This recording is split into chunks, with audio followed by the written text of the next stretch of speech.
In today's lecture, we will study about electrostatic potential energy, and then we will study how to find potential energy for a system of three charges.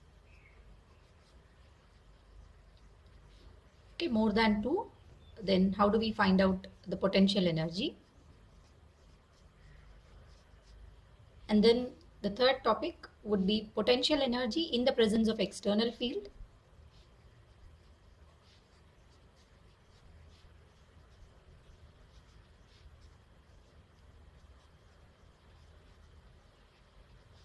Relation between field and potential, E and V, as well as relation between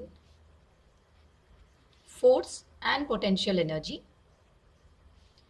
And then we will study more about electrostatic potential due to various charge distributions, potential due to a ring, disk, a sphere, etc. And at last, we will sum up all the properties what we have studied for a conductors under the heading electrostatics of conductor.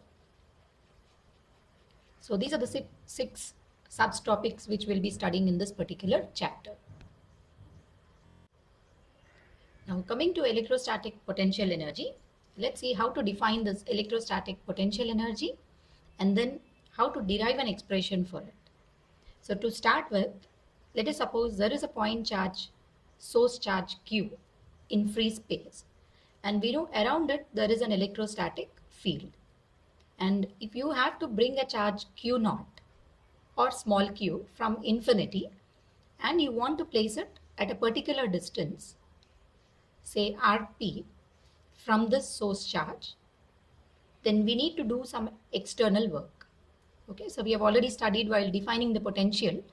See, when you are moving a positive charge close to a positive charge, you will experience a force of repulsion.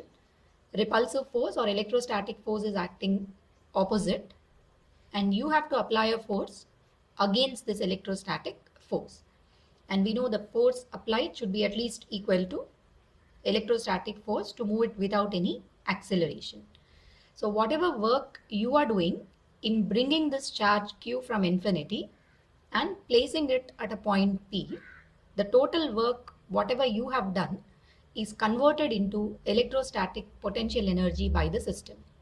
So we define electrostatic potential energy for a system of two charges as work done in bringing the charge Q from infinity to a particular point in electrostatic field.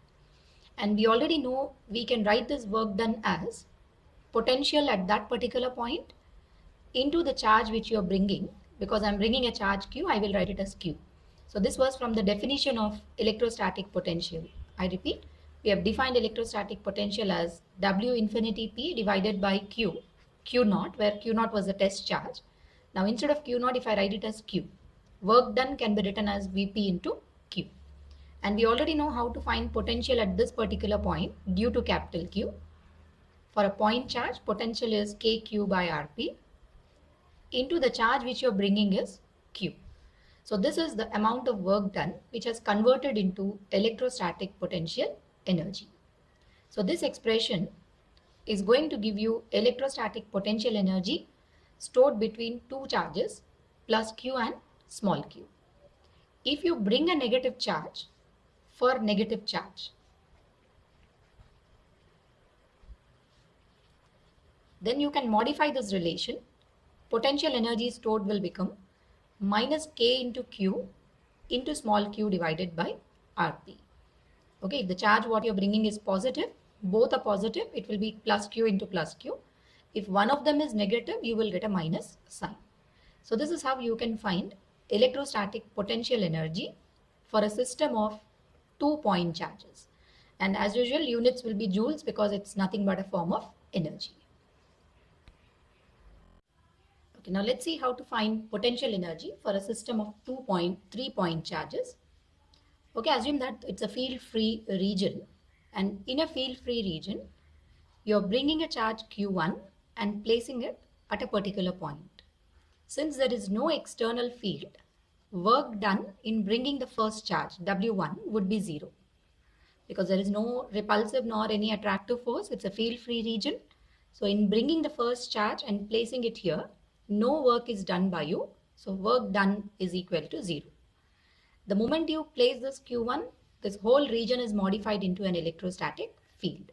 And now I'm going to bring the second charge, Q2, from infinity and place it at this particular point, which is at a distance R12. Then we need to do some external work. Work done W2 is equal to, just now we have seen it is potential at that particular point into the charge which you are bringing.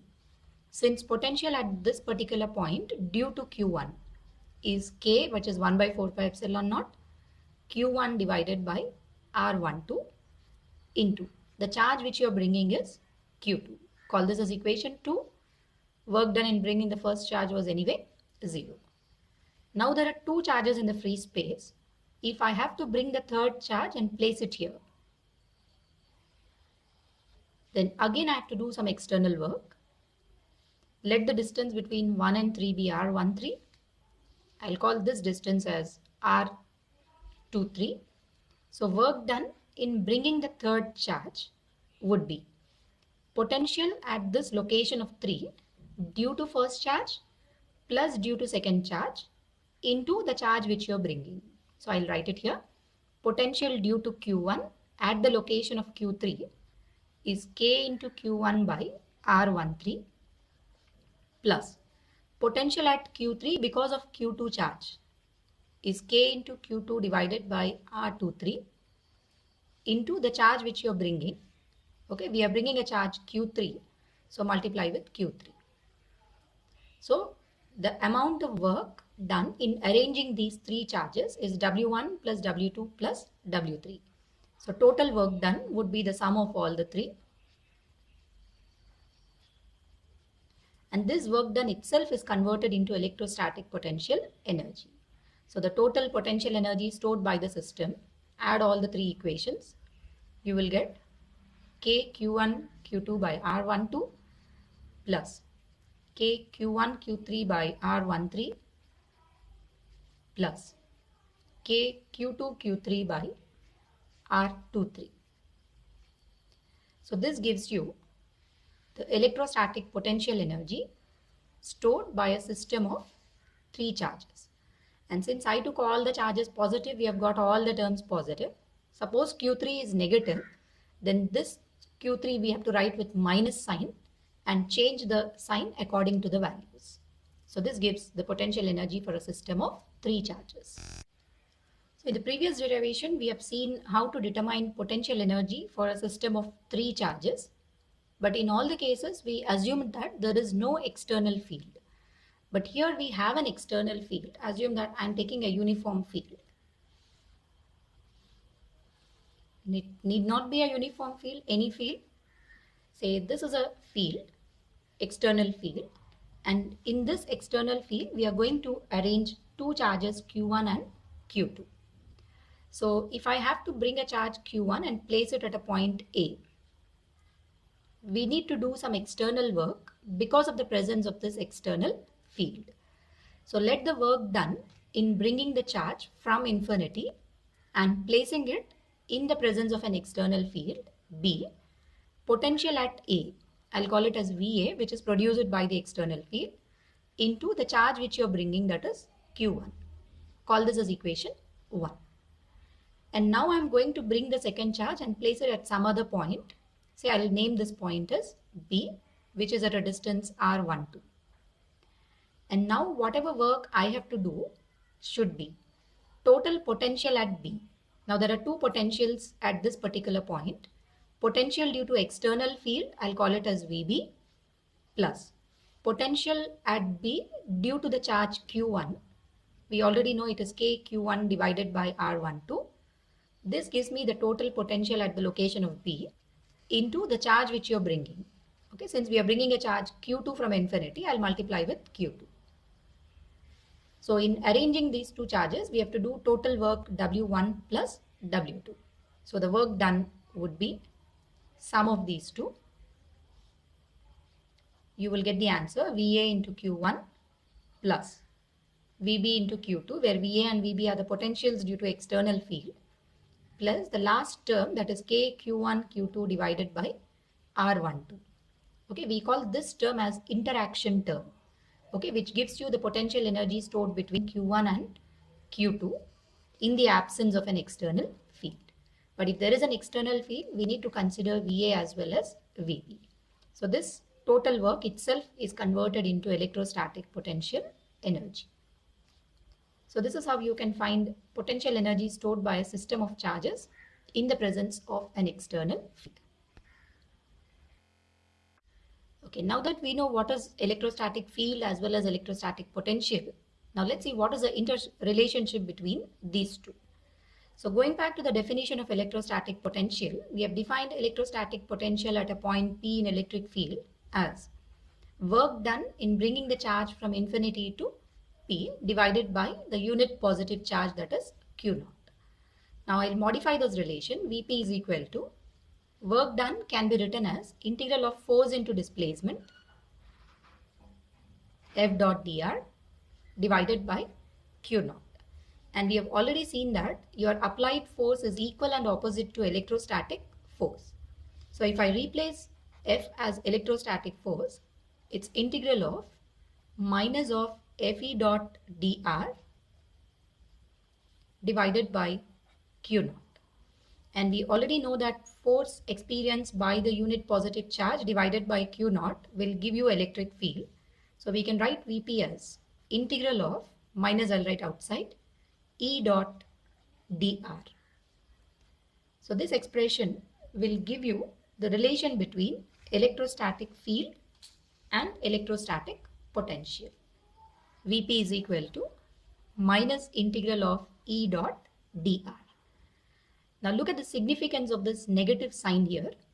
The negative sign says that direction of electric field is always in the direction of decreasing potential. Okay, to understand this, I'll modify this into differential form. Okay, if I remove the integral, I can write it in differential form like this. If I differentiate on either sides, integral will be removed. Integral of, differential of dV will be minus E into dr implies electric field is equal to minus of dV divided by dr. Okay, now look at this relation. You will understand that this electric field E is always in the direction of minus of dV, that is electric field is directed in the direction of decreasing potential.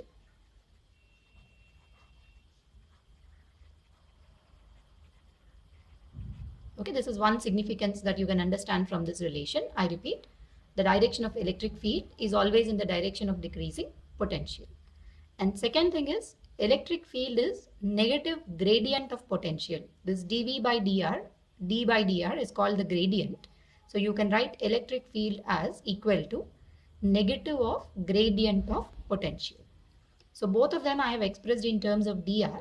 If you write it in terms of x, y and z, that means in three-dimensional components, you can modify this relation as Vp is equal to minus integral of E dot, I'll write dr as dx I cap plus dyj plus dz k cap. Okay, it helps you in solving the numericals. Similarly, if I write it in differential form in three-dimensional in terms of x, y and z components, we get electric field as minus of partial differential dou v by dou x into I cap plus dou v by dou y into j cap plus dou v by dou z into k cap. So these four relations will give you the relationship between electric field and electrostatic potential. So remember these relations, which are quite helpful in solving the numericals. And now coming to relation between electrostatic force and electrostatic potential.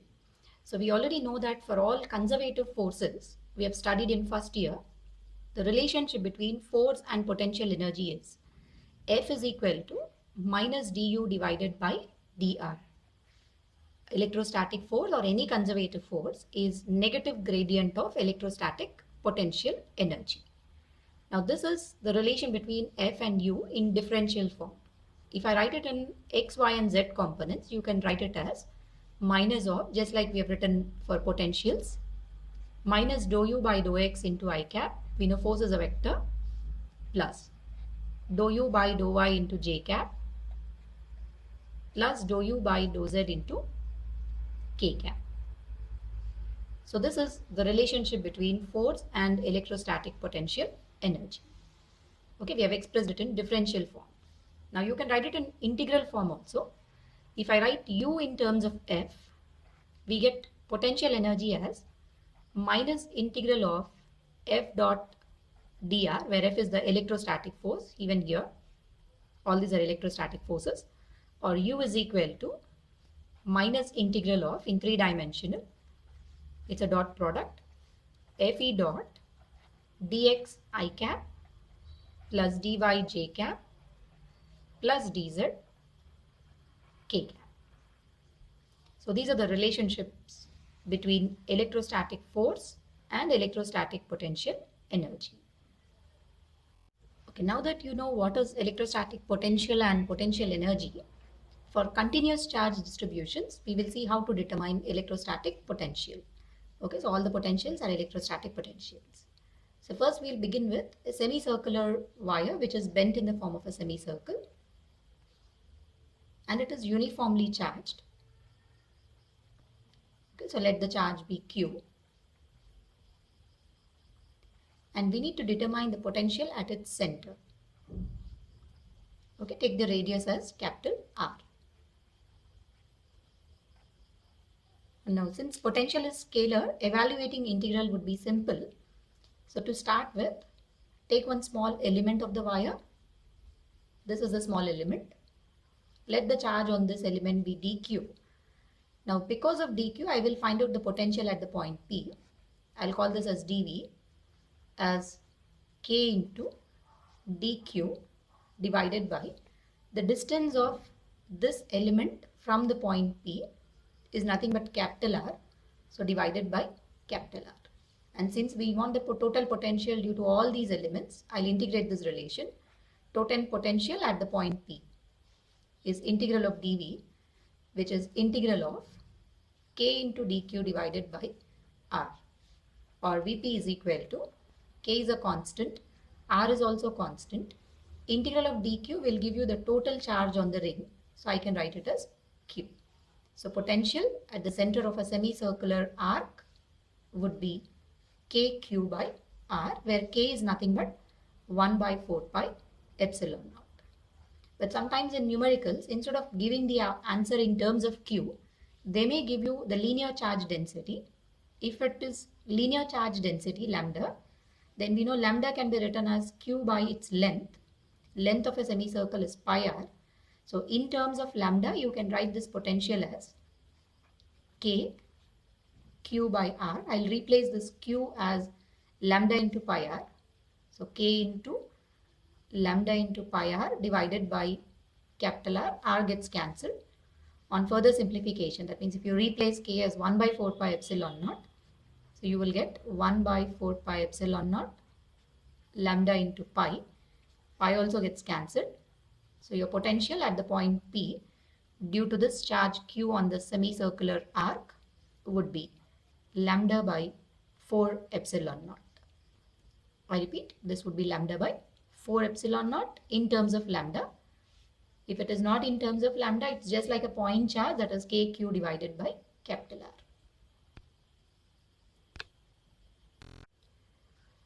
Okay, now coming to again determining electrostatic potential due to a uniformly charged ring. So assume that this is a ring on which charge is uniformly distributed, and let this total charge on the ring be represented as Q. Its radius is capital R, and we want to find the potential at the point P, which is at a distance x on the axial line. For that, again I'll be using integration. Take a small element of the ring. due to this element, I'll write the potential as dV will be K into charge on the element. I'll write it as dq. Okay, this small element, let the charge be dq divided by the distance of this element till the point P. We know I can write this as under root r square plus x square. So divided by under root r square plus x square. X and r are constant. We want the total potential. So the total potential would be integral of k into dq by under root r square plus x square, or Vp is equal to k is constant, this is constant. Integral of dq will give you the total charge on the ring. So your answer would be kq by under root r square plus x square. And once you know the potential on axial line, what will be the potential at the center of the ring? At the center, x would become 0.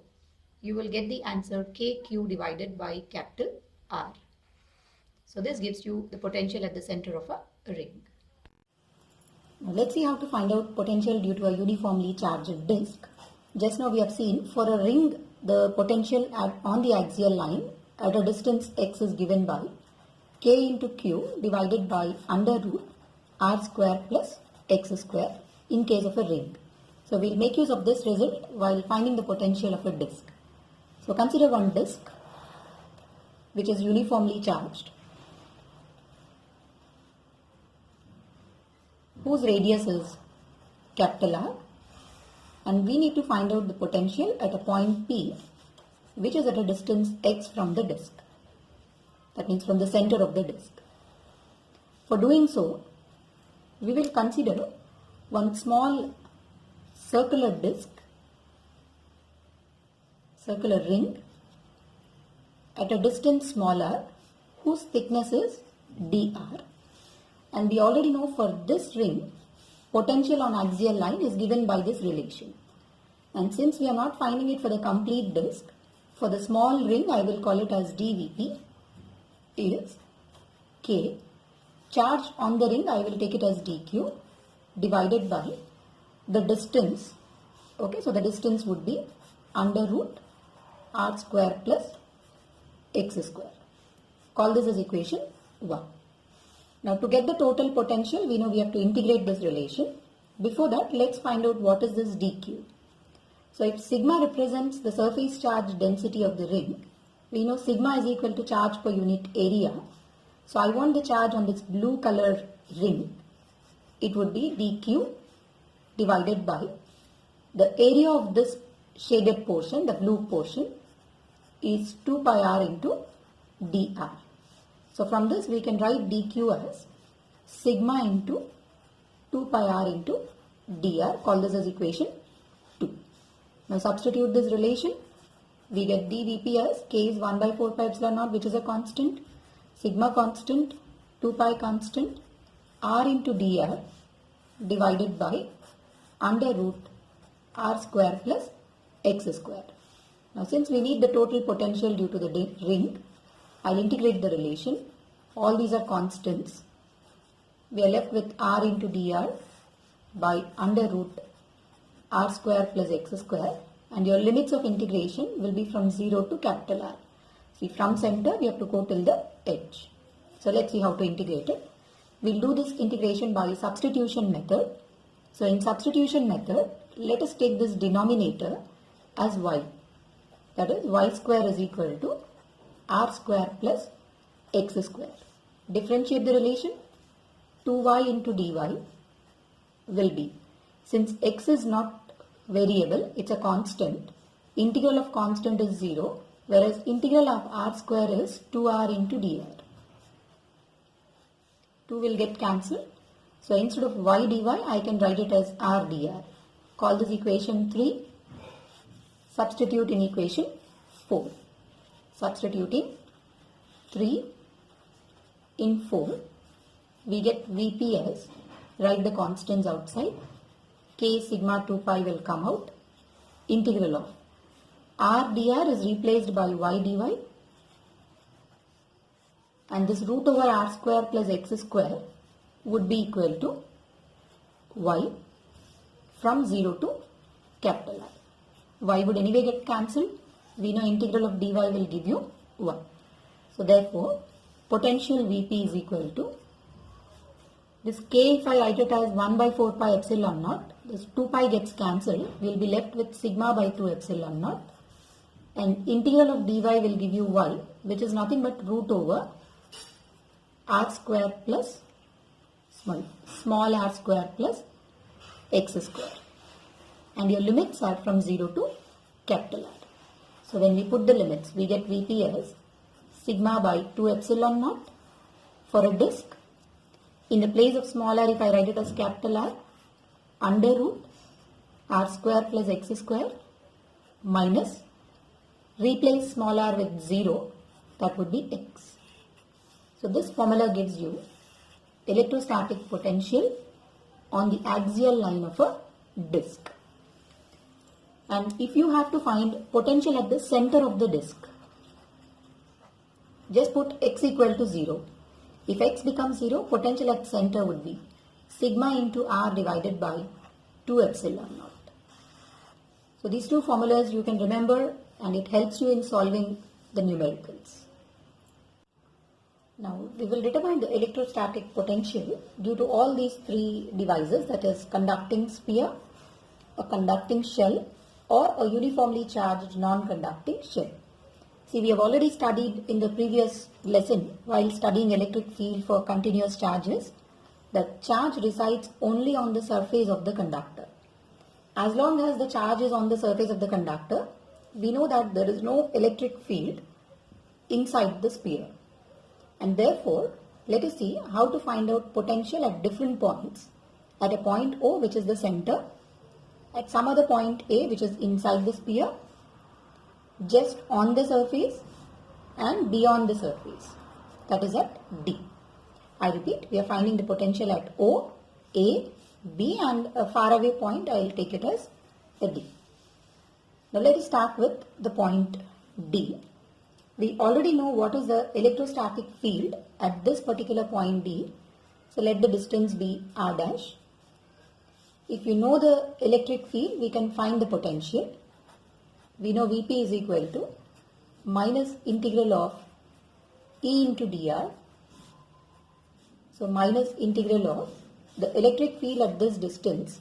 Okay, we know we can write it as at a particular distance from the center of the sphere is k into q, where q is the total charge on it, by r square into dr. And you are bringing, or we are finding the potential at a point D. So k is a constant, q is a constant, integral of 1 by r square is minus 1 by r. And since we are finding the potential at a distance capital R from center, if I put the limits as 0 to capital R dash, we will get the potential at Vp as minus and minus gets cancelled, kq into 1 by r dash. So potential at the point D, not P, sorry, would be k into q divided by r dash. So this gives you the potential at D. And if you have to find the potential at this particular point, r dash is reduced to capital R. So potential at B, that is just on the surface of the sphere, would be kq divided by r. And since there is no electric field throughout the volume of the sphere, whatever is the potential on the surface, the same will be the potential everywhere on this particular sphere. Therefore, VA would also be kq by r since there is no electric field. V at the center of the sphere is also kq divided by capital R, where k is nothing but 1 by 4 pi epsilon naught.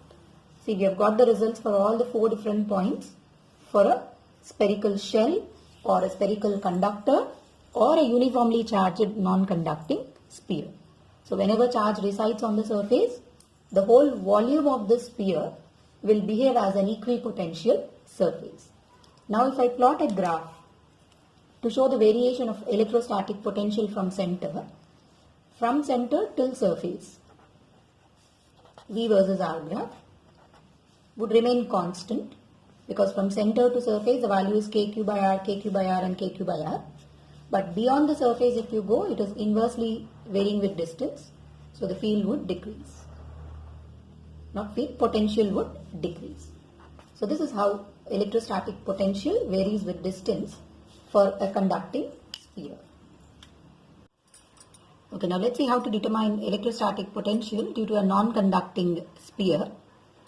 So we know if it is a non-conducting sphere, charge can be distributed throughout the volume of that particular sphere. So assume that this is a non-conducting sphere whose radius is capital R, and since charge is uniformly distributed throughout the volume, okay, let the total charge be represented as capital Q inside the sphere, and we are interested in finding the potential at 4 different points: at the center O, at some point A which is at a distance smaller, on the surface B which is at a distance capital R, and completely outside. So if you are completely outside the sphere and you construct a Gaussian surface, since the total charge is enclosed, potential at C will be same as that of a conducting sphere. So we have already seen that potential at the point C is kq divided by r dash. Similarly, potential at B would be k into q divided by capital R. But now to calculate the potential at A, we need to integrate the relation, because it is not a conducting shell where charge is residing on the surface. Unlike that, here charges are uniformly distributed. So to find the potential at A, look at this method of deriving. We know dV is equal to minus of E dot dr. So I will integrate this relation on either sides, but I am taking the limits as from surface till a point smaller from the center. That means I am taking one reference point as B, another point as A. So I want the potential difference between the points B and A.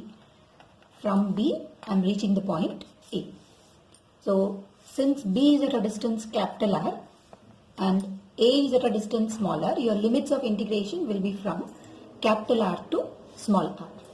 Okay, now let us write the expanded form of it. Integral of dV will give you V from B to A should be minus of integral capital R to small r, and we know electric field inside the sphere for a non-uniform sphere, we know the formula, it is either rho r by 3 epsilon naught, or you can write it as kq into small r divided by capital R cube into dr, or potential at A minus potential at B will be, minus I'll write outside, kq by r cube is constant, and integral of r into dr would be r square by 2, and the limits from capital R to small r.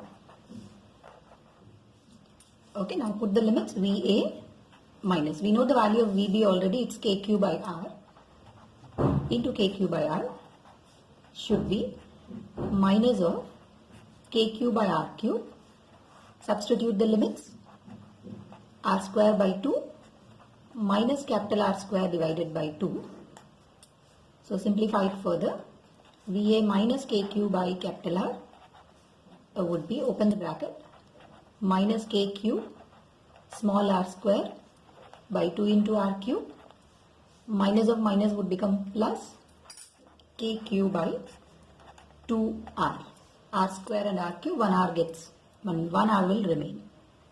Now since we need the potential at the point A, bring all the terms to the left hand side, to the right hand side, we get kq by 2r plus kq by r, that will be 3 by 2 kq by r minus kq into small r square by 2 into r cube, or VA is equal to, if you take out kq by 2r common, 3 minus, okay, you can write the remaining term because kq by r we took it as common, small r square divided by capital R square. So either you can leave it this way or you can replace K as 1 by 4 pi epsilon naught. Okay, on simplifying. Okay, here I'll write the formula again. Potential at a distance A, at a distance smaller from the center of the sphere is, okay, take out KQ by 2R outside. It would be 3 minus small r square divided by capital R square. So this will be the formula for potential at a certain distance from the center of the sphere. And now if you observe this relation, potential at center, say if you want the potential at the center of the sphere, put small r as equal to 0. So we get potential at center as 3 by 2 KQ divided by capital R. So these are the four relations for calculating potential at various points. B and C already I gave you in the beginning. And now we have got the answers for A and C. Let us now look at how potential is varying from center of the sphere, a graphical representation. See, from center, as you move away, let us see the variation of electrostatic potential. Since we have got potential at center as 1.5 times of KQ by R, on the surface it is KQ by R. So potential at center is more than the value on the surface. So from 0 to R, if you move, at center we have a potential 3 by 2 KQ by R.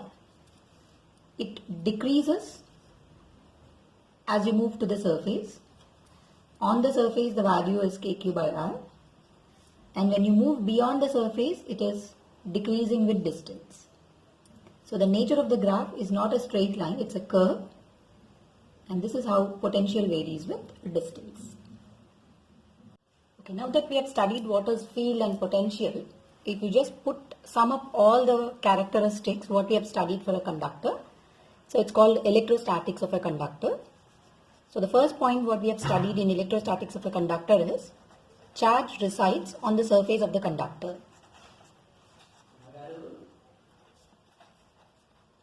The total charge, whatever you give to the conductor, it only resides on the surface.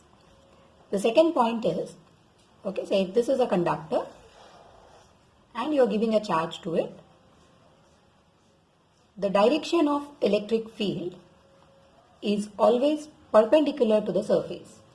Say if I select this point, field is perpendicular to the surface, draw a tangent, it should be perpendicular. At this point, draw a tangent, it should be perpendicular to the surface.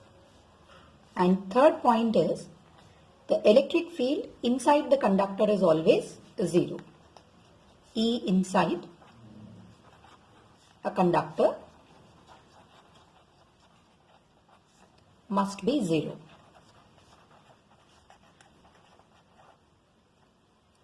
And see, now you will understand why should electric field be perpendicular to the surface. Suppose electric field is not perpendicular to the surface. Say if this is a surface and your electric field is somewhere directed in this direction, then if I divide this field into two components, one perpendicular to the surface, another along this side. So you observe that this field line is passing through the conductor, and we know what should be the electric field inside the conductor. It must be 0. So it's violating the rule. If the field lines enter, we cannot say E is equal to 0. So this is wrong. So electric field should always be perpendicular to the surface. The next point is, throughout the surface, actually it is throughout the volume of the conductor is equipotential. The whole volume of a conductor is an equipotential surface or equipotential. That means everywhere on the surface of the conductor or within the conductor, potential remains constant. And obviously, since the potential is constant, work done in moving a charge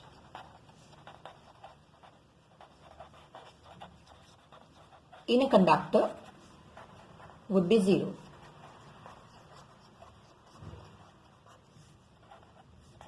because when you move a charge on an equipotential surface, potential is same, so no work is done. Then the next point says, the magnitude of electric field on the conductor is always sigma divided by epsilon naught, and direction I already told you, it is in outward normal. So these 6 points put together, we call them as electrostatics of conductor. And there is one more very important characteristics of an electrostatics of conductor, that's called electrostatic shielding. But this topic we will study separately because there are many numericals related to electrostatic shielding. So the shielding part I will discuss in the next lecture. So for the time being, you can remember these as the properties or electrostatics of a conductor.